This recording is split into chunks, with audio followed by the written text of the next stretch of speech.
Good afternoon. This is Papa G and welcome to Papa Can Cook. Today I'm going to give you an introduction to the cooking method known as sous vide. Sous vide is French for under vacuum. And that's one of the main essential parts of this method.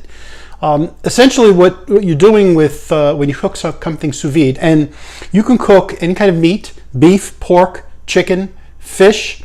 You can even do vegetables, although I will admit I have yet to do any vegetables sous vide. And the essential key to the method is, by the way, if you've seen the movie Burnt, then you'll know what I'm talking about. But what you're doing is you're bringing the piece of meat or whatever you're cooking up to an even temperature throughout the entire piece of that food. And then it's cooked at that point. You bring it to the temperature that's necessary for the degree of doneness that you want, whether you want it to be rare, medium rare, medium well done, which with the steak I think is a big mistake. But you bring it to whatever you want, and then at that point, theoretically, you could just eat it the way it is, but it doesn't look that good. And actually, the last step, which is to sear it, adds a certain amount of additional flavor because it caramelizes the sugars that are in the outside of the piece of meat, and you sear it on the very high heat for a very short period of time, 45 seconds to a minute on each side, and that's it. So sous vide, like I said, any type of meat, fish, different vegetables can also be done sous vide. For more information on how long and at what temperatures, if you look on my site, I posted a chart that gives you cooking times, cooking temperatures and times. So for instance, what I'm going to be making now for Mary and I for dinner is I have a piece of ribeye. Ribeye is a very nice tender cut of steak. One thing about sous vide is you're not going to take a garbage piece of meat and turn it into something wonderful. If it's a good cut of meat, it'll just make it fantastic. Sous vide is something that a lot of restaurants, high-end restaurants and steakhouses are using. And the reason they do that is because it's very easy to handle a crowd of diners who may want different types of steaks.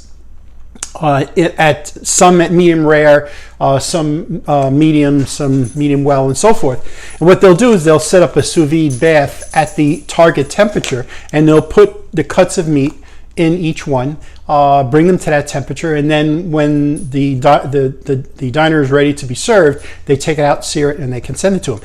The good thing about sous vide is that, for instance, for this type of ribeye, which is about a 1-inch cut, it has to be.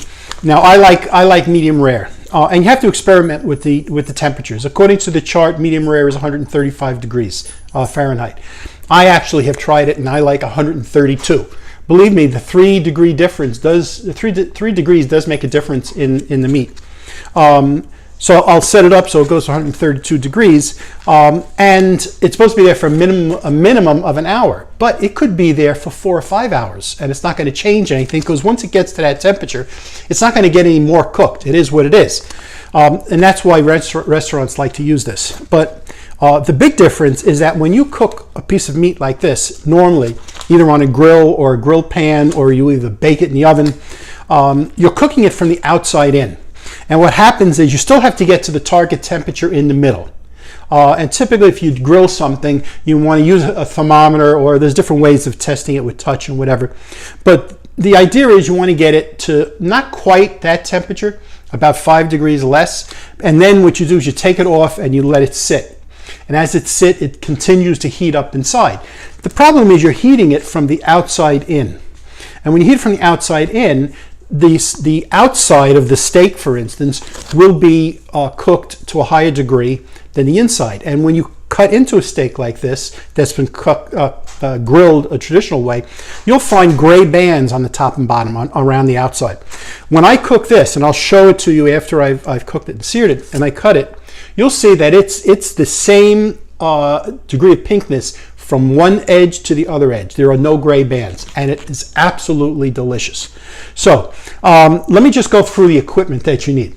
Now, the essential thing that you need for sous vide is this immersion heater. What this does is you put it in a pot say like this, with water, and I put hot tap water to begin with, and then you put it in, and you fill it up to the line, and then you set it. There's a controls here to set it for the temperature and how long, and I always put it for longer. That way I don't have to worry about it shutting off. And then once it reaches the temperature, it'll beep and let you know, and it circulates the water and will maintain that temperature for however long you have it set for. Now, this is one type. There are other types. I have a link to this on my site. You can get this at Amazon. It wasn't that much. I think it was about maybe $70 or $80. That's essential. The other thing that you should have, and I have one of these, and I use it a lot. It's a Foodsaver vacuum sealer. Now, of course, as I said, this is under vacuum. So, for instance, I took this piece of meat, and now another thing you can do with this is you can actually season it ahead of time, which is nice because you season it ahead of time, and then you seal it in a plastic bag. What I seasoned this with is salt, garlic powder, and some fresh rosemary sprig, just a couple. Now, the thing about this, when you do it this way, is it concentrates everything, so you don't need a lot. One thing you don't want to do is you don't want to put pepper at this point. You salt it, both sides. In this case, and I sprinkled some garlic powder. Oh, the other thing is never put fresh garlic in a bag and put it under vacuum. Garlic without air will actually spoil and can cause I think it's a botulism type of bacteria. So you never want to use fresh garlic in here. But I use garlic powder and a rosemary twig. Actually, there's one rosemary twig in here. So you can do this ahead of time. As a matter of fact, what you can do, and I do this, if I buy like a bunch of these, say at Costco or pork chops or whatever, I'll take them and I will put them in individual bags with the seasoning, vacuum seal them, and freeze them like that. And then when I'm ready to cook it, all I have to do is take it out and cook it sous vide. Now, you can take something that's frozen and put it in, but you have to add another hour under the temperature in order to make sure it's been completely defrosted in the hot water and then reaches temperature. So, for instance, if this is a 1 hour steak, because it's 1 inch, and I want it medium rare at 132 degrees, 1 hour minimum, I would have to leave it in for 2 hours. Since this is defrosted, I'm only going to need to do it for 1 hour. So the Foodsaver vacuum sealer is something that makes it a lot easier to do this. It's not essential. There are ways to do a vacuum. One way of doing it is use a Ziploc bag, and you take it and you put it in a pot of water. And as you put it in the water, what it does is it forces the air up to the top. And you got to be careful because you don't want water to go in the bag. You get up to the top, and when you get up to the top, you close it. And you can get most of the air out. You're not going to do as good a job as this. But this definitely you can tell how good this is because when you put it in the water, it sinks to the bottom. There's no air in it to make it float. If you do something like with a Ziploc bag and there's any air in it, it'll tend to float, and then you have to do something to hold it down. Okay, so you need it's highly recommended you get some kind of a vacuum sealer. You absolutely need the immersion heater. They also sell containers, like plastic rectangular containers with a cutout at one end, and you can do a whole bunch of stuff in it. But I just use a pot. You don't really need the container. I use the pot. Like I said, I'll put the immersion heater in it. If I'm going to cook a little bit more, I use a bigger pot. That's all. This is 1,000 watt, so it actually works very well with even a larger pot of water. And then what I'll do is when it reaches temperature and I put the meat in it in the hot water, I'll take a piece of aluminum foil, I'll put it around the top, just slit the end and seal it up, and then just let it sit like that. It's the same as the cover that you could spend extra money for with that container. So that's basically it. I'm gonna put this set this up, put it in the sous vide in the cooker, let it cook for a minimum of an hour, and then when we're ready to eat, and I can do all the other prep, I don't have to really watch the timing on it. As long as I have at least an hour in the hot water bath. When I'm ready, I slit the bag open, take it out, Pat it dry, make sure there's no, because you don't want it to steam in the pan. Make sure there's no moisture on it. And then I'll take a cast iron pan, get it up nice and hot with some high temperature oil in there, whether you use light olive oil or peanut oil or something like that. And by the way, there's a chart also on my website of smoke points for the various types of oils. And you're going to really get this hot because you want it to sear quickly. Anyway, once it gets nice and hot, the oil, you see it start to shimmer, maybe just before it starts to smoke, then you put this on. I always use a splatter screen. Put this on, like I said, 45 seconds to a minute. That's it. On each side, take it out. You don't have to let it sit like if normally when you cook it, because it's already at the temperature through and through. You're not waiting for the temperatures to equalize. So you take it out, you can cut it up, slice it, serve it however you want. Sous vide is fantastic, absolutely fantastic for steaks, pork chops, even chicken, a thick cut of fish it works well with. But my favorite is steak. A good ribeye steak or a New York strip or something like that. It's just marvelous. Anyway, I'll show you. I'll come back and show you when I do the searing on it, and then you'll see what the finished dish looks like.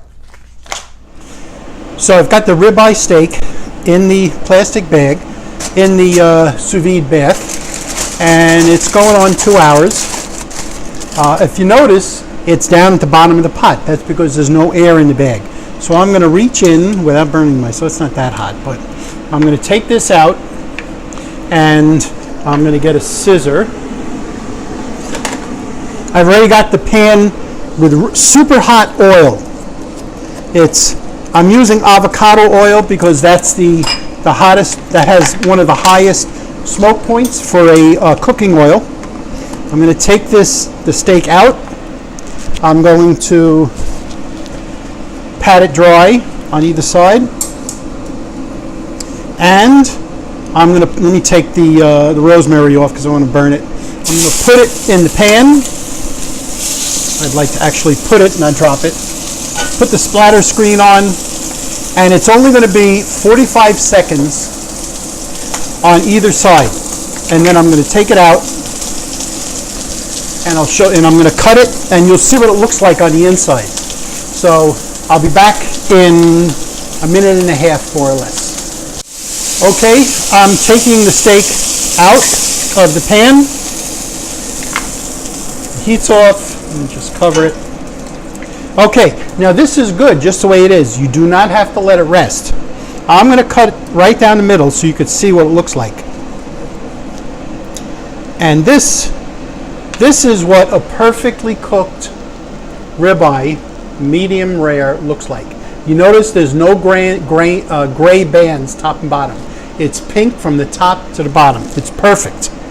I'm going to serve this with some asparagus that I've sauteed in the pan, with some homemade hollandaise sauce, which I'll show you how to make on a separate episode, and some baked potatoes with olive oil, coated with olive oil, coarse salt, and chives.